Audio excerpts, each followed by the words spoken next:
So being able to turn cold prospects into paying clients is the most consistent way to generate wealth online. And that is exactly what we're going to learn how to do inside of today's class. To close prospects into 5 and even 7-figure deals for your agency through a simple Zoom call. Now, ladies and gentlemen, welcome, because this is our second implementation class of the Agency Accelerator week. And this one is going to be taught by Josh, who is your instructor inside of the sales phase of Agency Accelerator. Now, Josh, alongside his business partner, Matt, who also teaches in this phase, have over 350 active clients in their agency. He has simply mastered the art of selling clients into agency services. And if you too mastered the skill, money will never be a problem in your life ever again. So today, Josh is going to run you through the exact process that he uses in his own agencies to close cold prospects and turn them into paying clients. He's going to first give you the 30,000-foot overview of the sales process, and then he's going to deep dive into each one of the phases of the sales process and walk you through what you need to do on each. And with that, you're going to be able to close agency clients into $500, $2,000, $5,000, and even upwards of $10,000 a month retainers. So, with no further ado, let's get into it.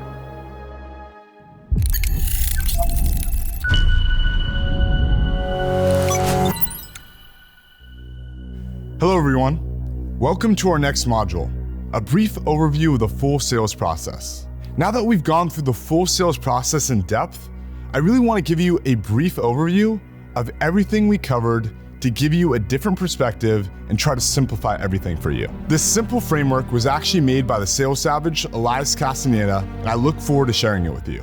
This is always a framework that we want to keep top of mind when running through a sales process, whether it's a 1-call or a 2-call close. That being said, I want to be very clear. This is the framework and my script, meaning you leverage a framework I'm teaching you, but build your own script around it. I don't mind you taking the script right off the bat just to get a jump start, but over time, you're gonna need to iterate. The way I word questions might be very different from the way you word questions. And that being said, let's dive in. In stage 1, we find intent. In stage 2, we break down the situation. In stage 3, we pinpoint the problem, all in that first intro call.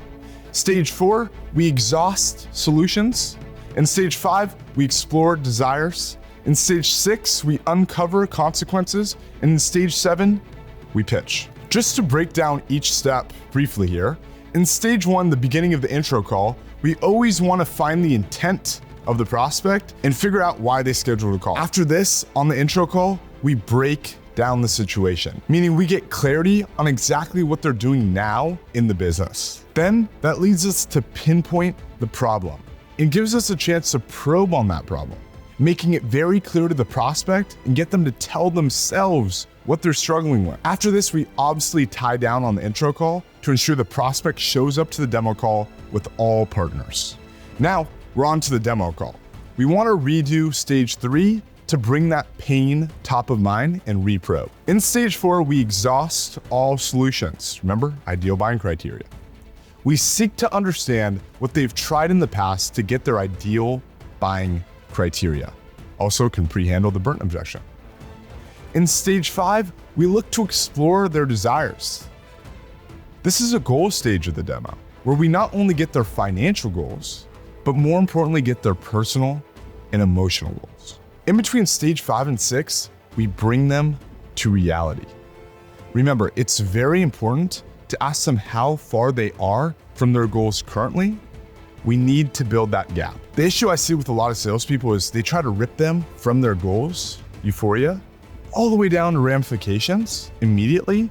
It's too abrupt, right? Goals, reality, consequence. And that brings us to stage 6. We uncover their consequences of not making a change in their business and what it means for them personally. Then we get to the buy-in and transition into stage 7, which is a pitch. Now, let's break down each stage in depth. In each of these stages, I'll break down the intentions, success conditions, and stage questions. Let's dive in. Stage 1, finding intent. The intentions of the stage are to find out what the prospect is looking to accomplish by booking onto your calendar. The second intention is to find a time when you can advance the conversation and book in the next call. The success conditions. Sound as conversational as possible. Don't sound scripted. Be laid back, conversational, almost as if you're speaking with a good friend.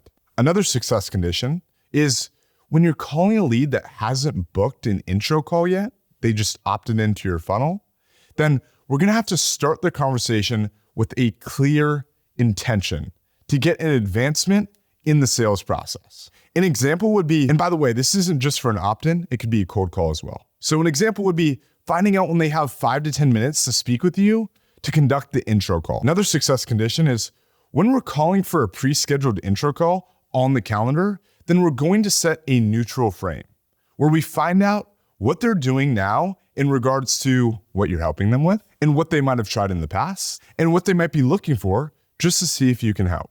Another success condition is we want to express certainty and authority in our tonality. We always want to somewhat match their energy. You're never gonna do well if someone gets on the call, they're super energetic, speaking really fast, and you're really monotone. You need to match their energy. Now, what are some stage questions for finding intent? On an inbound call from ads, you would say, this lead books onto your calendar. You'd say, hey, Dan, how's it going? How are you today? Yeah, this is John from XYZ company. You had scheduled a call for this time?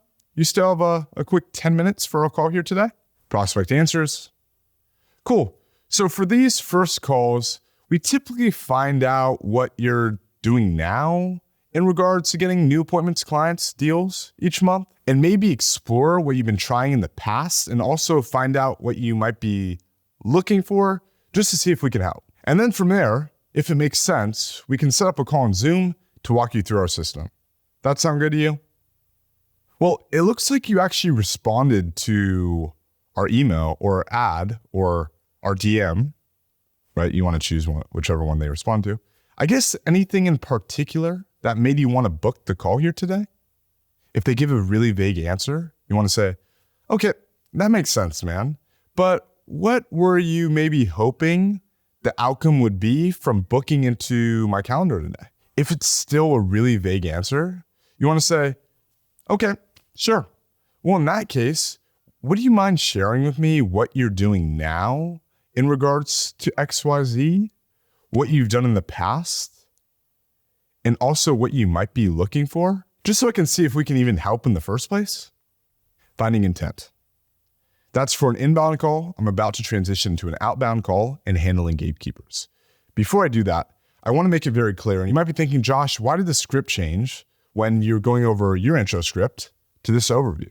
Well, guys, it's about understanding why you ask the questions. You can ask the questions in a million different ways. So when you look at my intro script, and then you look at this framework here, you can pull the questions that you like, and you can piece together your intro script like a Lego.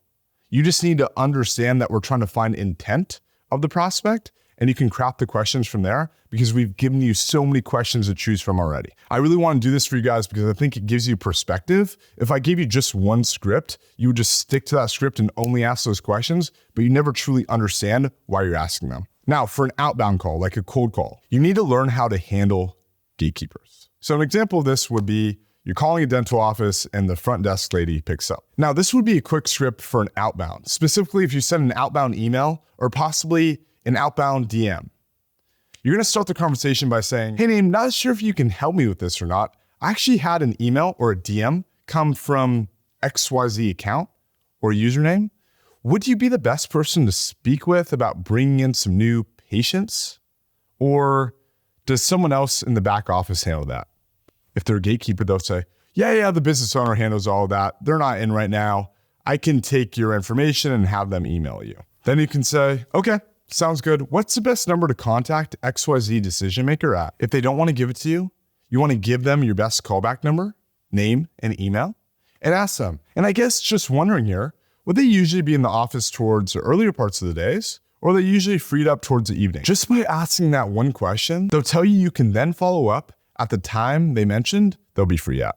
So you can just go ahead and call at that time. All right, now we're gonna go over booking an intro from a positive reply on a cold call.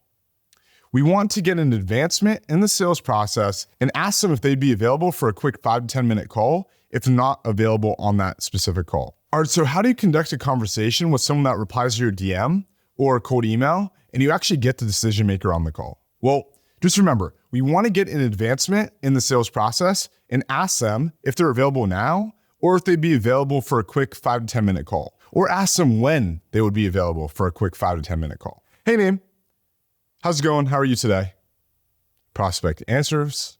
Great, yeah, it's just Josh here. You replied back to my assistant's email or my assistant's DM about getting 10 new patients in 10 days as a test drive.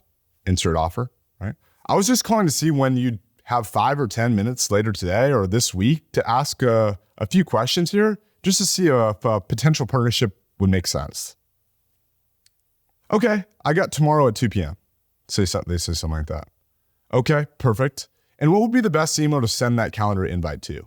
And then the best number for text confirmation? Guys, if they have 10 minutes now, just go into the first question of your intro script, finding intent. Okay, great. So just out of curiosity, was there anything that sparked your interest in your email that made you want to reply back? You see what we did there, guys? It doesn't matter if it's a second call after the cold call, meaning you set up an intro call from that initial cold call. Hey, what kind of attracted your attention to actually schedule another call from us from our last call? You need to gauge your intent at the beginning of the call, or from a DM, or from an outbound email. I know there's some really good resources in this course for outbound email, so this is how you handle positive replies. All right, now to stage 2. Break down the situation. Where we are at this point in the sales process. Well, we've clarified their intention for the conversation. They've expressed to us what they want to accomplish by speaking with us today. The intentions for the stage. Well, they want to find out what they're doing right now to solve the goal they gave you in stage 1. Another intention for the stage is get them to understand their current situation. Most people don't understand their own situation.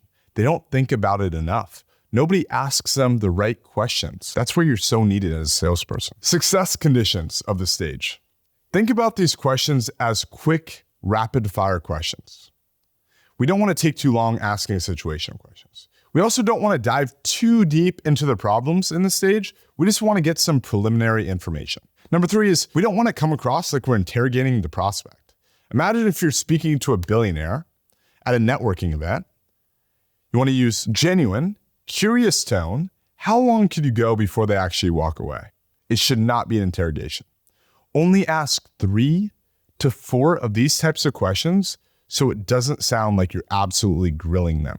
Again, guys, quick and easy question. How many deals are you doing a month? What's your lead generation? Oh, easy questions just to understand where they're at. How many patients do you have coming in the door every month? Something like that, right? More specific stage questions. Okay, so right now, how are you currently insert what they're doing now? Generating leads, for example. Again, an example would be, okay, so right now, how are you currently bringing in new patients? If you're working with doctors and if the prospect told you that they want new patients in the find intent stage. Another question you could ask is, okay, how many, for example, patients are you seeing coming in per month off of that on average? They'll answer, clarify in a question tone. Okay, and that's the average to confirm. Again, we just want to understand where they're at. Stage 3, pinpointing the problem. Okay, where are we at in the sales process?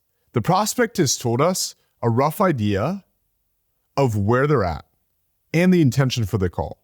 The more specific the answers that they've given, the more intent the prospect has had. Essentially, in stage 1, guys, we found out about their intent. In stage 2, we figured out their situation by asking specific questions, rapid fire.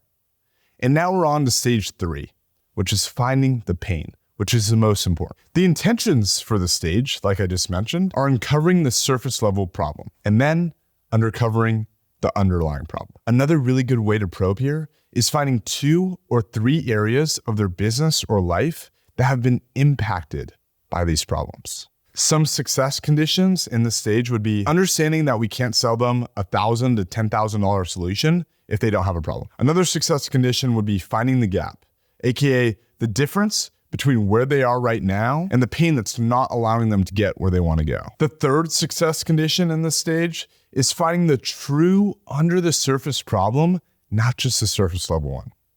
An example of a surface level problem is I have knee pain. Under the surface, I'm frustrated, annoyed, and unsure when I'll feel better. Surface level is inconsistency in lead flow or deal volume. Under the surface is lack of revenue to pay bills, doubt in oneself to run the business properly, frustration, FOMO of seeing other friends that aren't successful, not hitting their goals in a timely manner. Success condition number 4, once we have a clear problem that we've been able to pinpoint, we always want to put a time horizon on that problem. Time will always increase the awareness in the prospect's mind on how long they've been dealing with this issue for. And important to note, tonality with your delivery of these questions is key. You always want to display a childlike curiosity. Really focus on being detached from the sale and just be genuinely curious. You always want to listen twice, speak once. Another good frame to put yourself in is the old man at the gas station. Imagine a super old man with a walking cane at a gas station, and he walks up to you asking for directions. There's no way to be mean to this guy. He's just genuinely curious and looking for a solution. That's the same frame you want to take when asking questions to your prospect. It should either be a childlike curiosity or an old man type of curiosity. Just be genuinely curious. Some stage questions for this phase are, in that lead generation tactic you're using to get clients, are you currently satisfied with it? Oh, you are? Perfect. What do you like about it? Is there anything else? Transition to 2 truths question. Well, it seems like things are going fairly well for you already. You're currently doing XYZ and it's getting you ABC result. I guess, is there anything you would change about your current way of actually getting more leads? It seems like things are going fairly well. Is there anything you would change about possibly the quality or volume of leads you're currently getting inbound for your business? If they say they would change something or they give you a problem, you want to ask some clarifying questions, which we've gone over in the previous intro script. What exactly do you mean by that? Or how do you mean by that? Or in what way though? Or inconsistency? Or when you said XYZ, I guess what did you mean by that? Another really good question to ask here after you've clarified what their pain is, again, timeline. How long have you felt this way for? What do you think caused you to have XYZ problem? Has this been the main impact to the growth of your operation? How so? Another really good question to ask here, as you remember from the success conditions, is 2 to 3 parts of their business or life that have specifically impacted them. So you can ask them, has this been the main impact to the growth of your operation? They might think, kinda. Specifically, what are a few things that have been impacted in the business or possibly for you personally because you've been dealing with XYZ pain point? Guys, when you ask those specific questions, it ignites a specific point in the business or their life that causes them a lot of pain. What's interesting about sales is the more you can get the prospect to think about more specific things in the business in the past, specific issues that have happened, a memory will always induce an emotion. So we want them to think back to things specifically that have gone wrong because they've been dealing with this problem. All right, we're in stage 4, exhausting solutions. We like to call this our ideal buying criteria stage, right? In our script. We also like to say that we check off the doubt belief in this stage, right? For the burnt objection. Let's go over where we're at this point in the sales process. The prospect has told us a rough idea of what they're looking to accomplish by speaking with us. The more specific the answers, the more intent the prospect has. And that's for stage 1. In stage 2, they told us about their current situation in the business. And now in stage 3, we finally found our problem that we probed super deep into and have found a few different parts of the business or their life that are affected by this problem. Not just a surface level problem, but an underlying problem. And now we're on to stage 4. The intentions for the stage are find what other solutions they've explored in the past to solve the problems that we were able to pinpoint in stage 3. Number 2 is finding their ideal buying values. And number 3 is overcoming that burnt objection. Success conditions. Keep in mind, we do not want to use our own words and definitions for what we think their problem is. We want to use their words specifically. This is key. Huge thing in sales, guys. If someone's using a certain terminology, we always want to match our terminology. If someone's saying a bunch of cash, saying, oh, I make 10,000 cash a month, you never want to say 10,000 revenue. You want to say 10,000 cash. Always match their lingo and never specifically around the problem use their exact words that they told you. Because if you say something different, it might not resonate with them. They might think, oh, that's not what I said. I don't resonate with that. And then you're screwed. Always use their words. This is key. Number 2, understand the definition of a buying value, aka something that the prospect heavily feels like they need in their solution to get to their goals. You would find this in asking what they've tried in the past or asking what they've looked into in the past to solve this issue. You want to get all the things that they like and they don't like so we can use this on the pitch and presentation. All right, some stage questions. Okay, cool. So before speaking with me today, have you poked around at any other inbound solutions or outbound solutions to solve XYZ pain point? Oh, you have? What have you been doing? Or what did you look at? You can ask, how did it go? What did you like about their system? Anything else? Again, guys, always repro. It seems like you like them a good amount. What kind of prevented you from pulling the trigger? See how similar this is to our script, guys, that I presented to you in the intro call module? And if they say, I'm just exploring my options and they don't want to give you anything, ask the 3 ideal criteria question. Hey, what are like 3 ideal qualities that you look for in a lead generation partner to help you solve XYZ bottleneck? Another good question to ask is, so let's say we're sitting in your office right now, talking specifically about everything you would need from an agency. Talk me through what would be on that list. See, that's the same question. We're just trying to understand what they really want. If we did try something and did not get results, then we ask. The prospect answers, yeah, we tried XYZ company, but it just didn't really work out. You want to say, okay, got it. I guess were there other realtors, doctors, industry, insert, that saw success that made you want to go with them in the first place? If they say no, well, then that's their answer. And they just didn't go with a trustworthy company. This isn't common, but these individuals more than likely got burnt. If they do say yes, which most of the time they do say yes, they say, okay, well, I guess what prevented you from seeing some results like they did? Keep exhausting all the options here. Okay, was there anything else you tried into besides that? Keep exhausting and taking them through the same framework as above until you've exhausted all of their previous solutions. So important, guys. We want to get all of this ammo so we can deploy it on the pitch and make sure we pre-handle the think about it objection. We need to check off the doubt belief. Stage 5, explore desires. So where are we at in the sales process? Well, in stage 1, we got what they're looking to accomplish, right? The intent. In stage 2, we got all of the situational questions very quickly. In stage 3, we pinpointed the specific problems, right? How that's impacted their business and their life specifically. In stage 4, we've exhausted all solutions, what they've tried in the past, what they liked, what they didn't like, and we pre-handled the burnt objection. Now we're on to stage 5, exploring their goals, exploring their desires. The intentions of the stage are uncovering their surface level revenue goals, which is a tangible outcome, but more importantly, uncovering what they'll do with that money when they get there, or what their business will do with that money when they scale. We really want to find the emotional driver behind the tangible outcome. Some success conditions of the stage are the key is to getting deeper answers by just asking. We need to probe. Don't be afraid or think that's cringe to ask these questions. Another success condition is everyone has an end goal, no matter what niche or client you're speaking to. If you feel like the questions you're asking aren't landing, then it's because you aren't giving enough context. You aren't softening the question and you're not flowing A to Z down the script and it's out of place. Remember, stay in the pocket here, guys. Another condition would be you must understand your market and niche. Find out what your clients typically do when they reach the heights of their business. Do they reinvest some money? Does this niche really like to pass on a legacy business to their family? Do a lot of these guys like to retire and automate the business so they can spend more time with the family? Do they like to exit their business for cash, to hang out on the beach, to sip pina coladas? Do some research on what the ideal life is for your client avatars so you aren't fumbling around in the stage.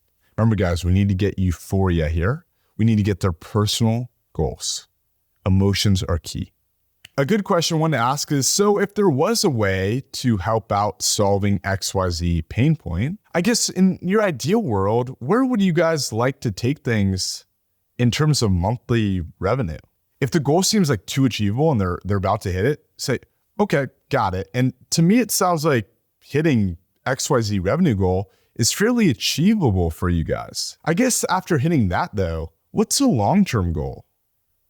So after we get the revenue goal, we want to ask them the personal income question. How much personal income does that bring to you to the pocket? Another 20K a month. Okay. So 20K a month over the next year, I'm not a mathematician, but it's $240,000 of personal income over the next year.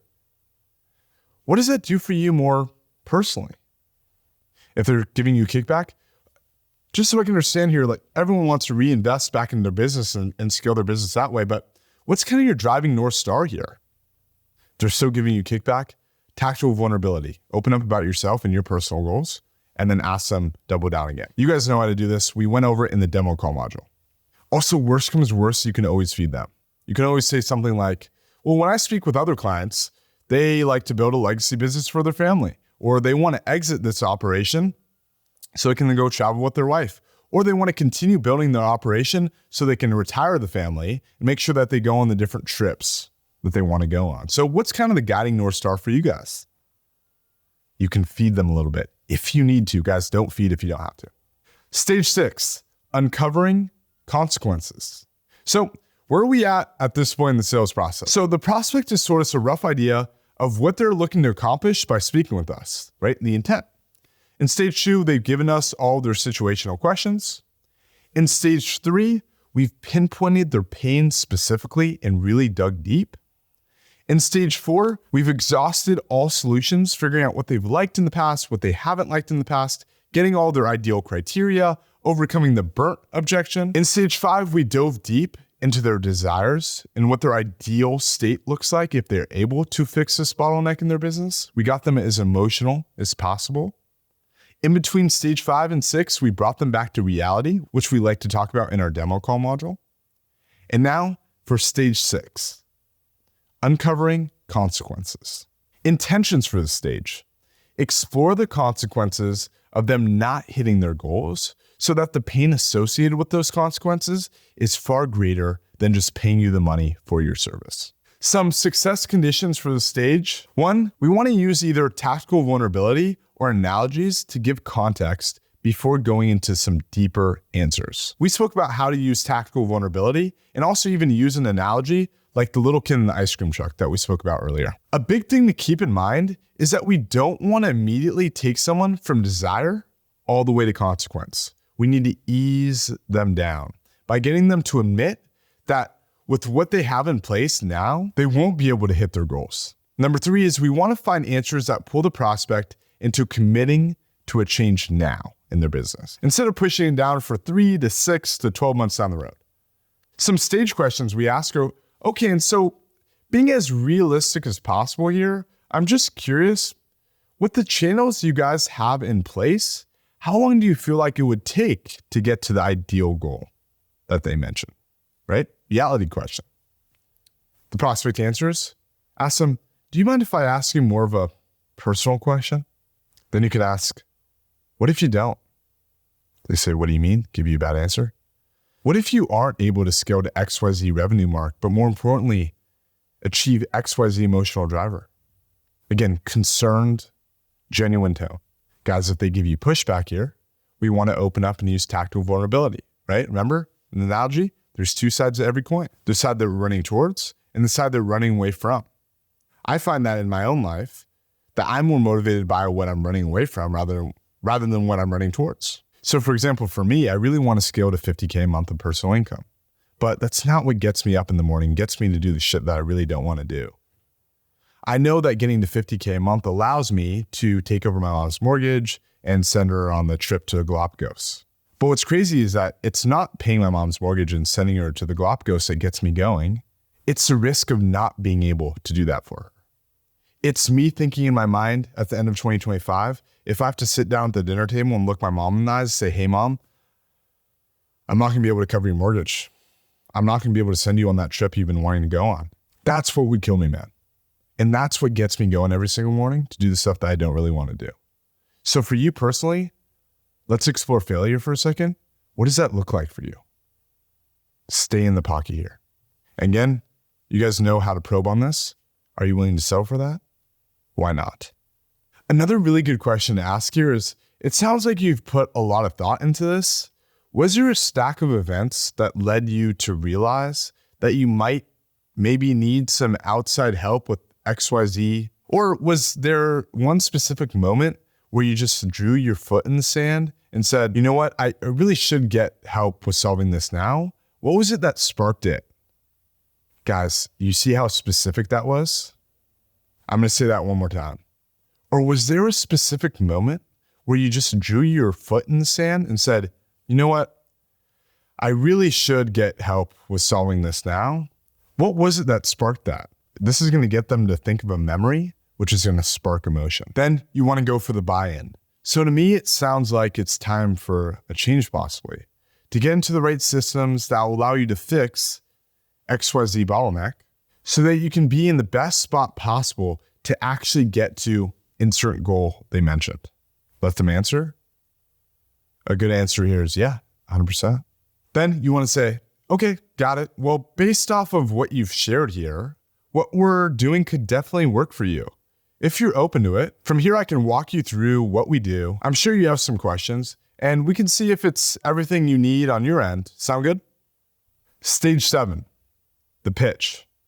Now, where are we at in the sales process? Well, we've successfully taken our prospects through each of the stages. 90% of the work is done. And just to overview what we've gone through, we found intent, we've went through our situational questions, we've pinpointed the specific problem, we've exhausted the solutions, we've explored their desires, and we've explored the consequences.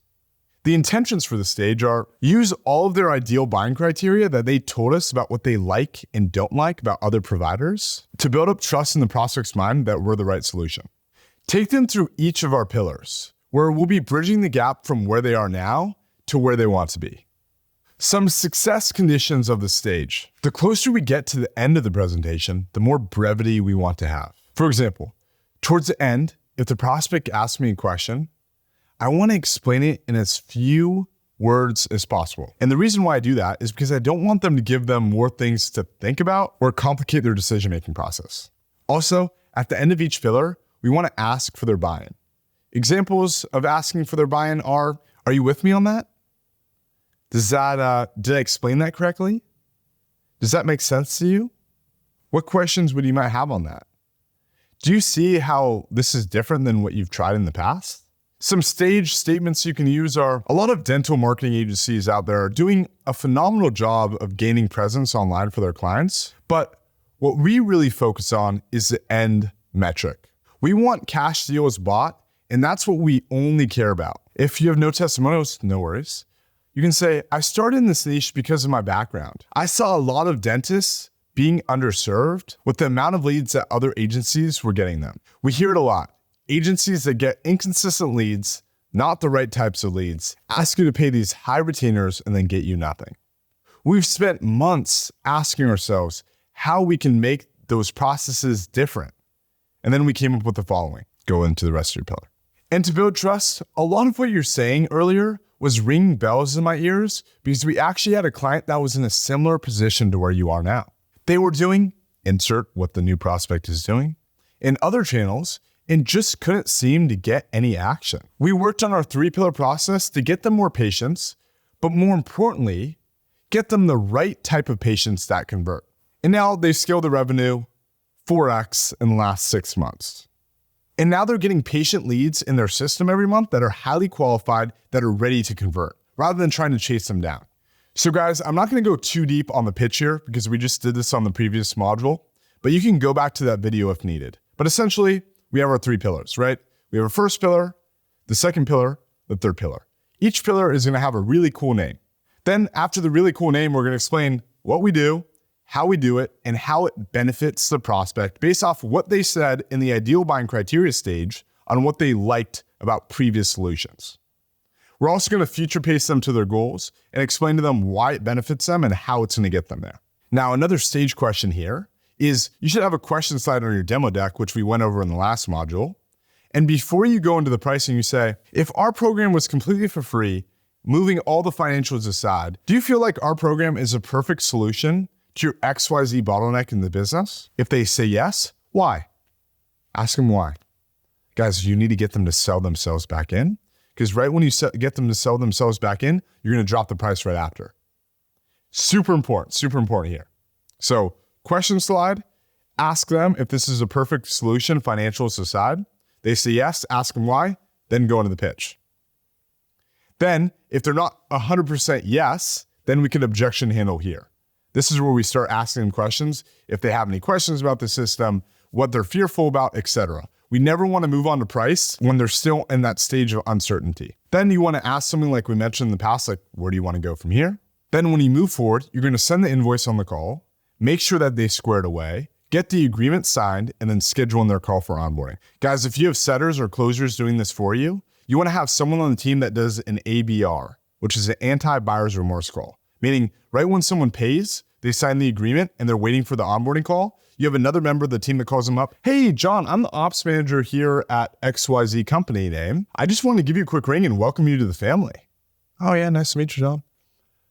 What are you most looking forward to when joining our program?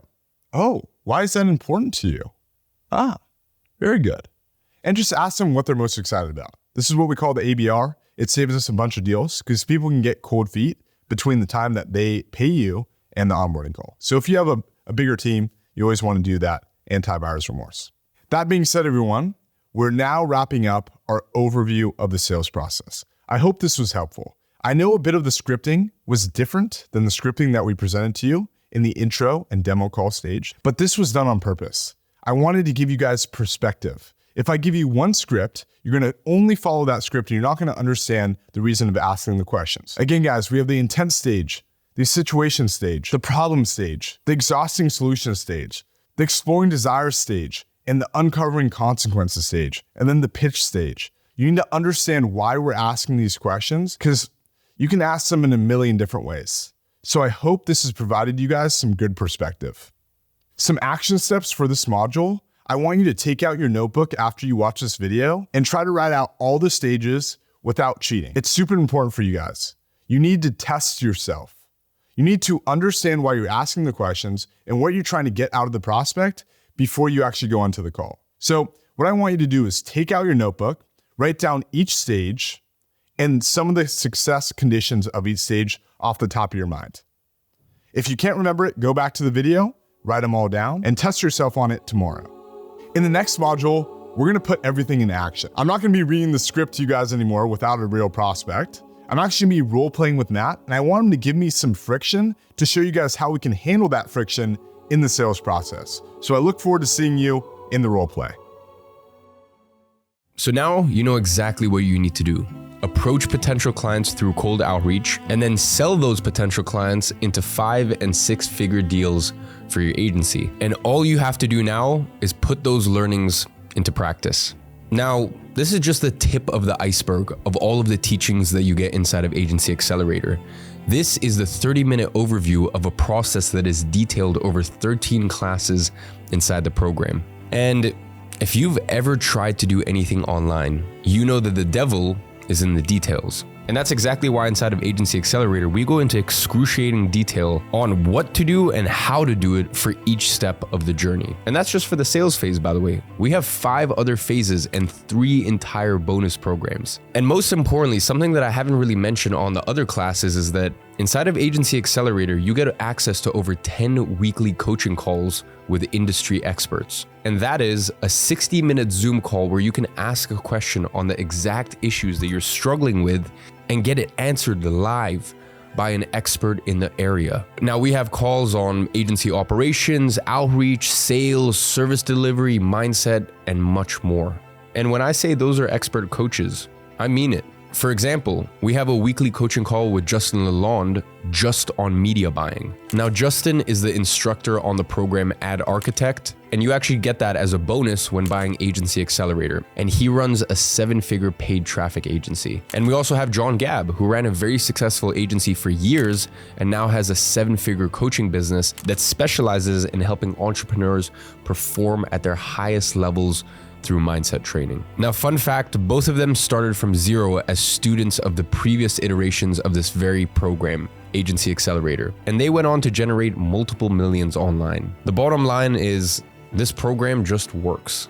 So all you have to do is just follow the path laid down inside of it. If you want to get access to 10+ weekly coaching calls where you can just jump on a call with experts like John and Justin and get your questions answered by them, as well as connecting with thousands of other entrepreneurs who are further ahead of you in the same online business journey inside of our exclusive community. And on that note, I will see you inside of Agency Accelerator.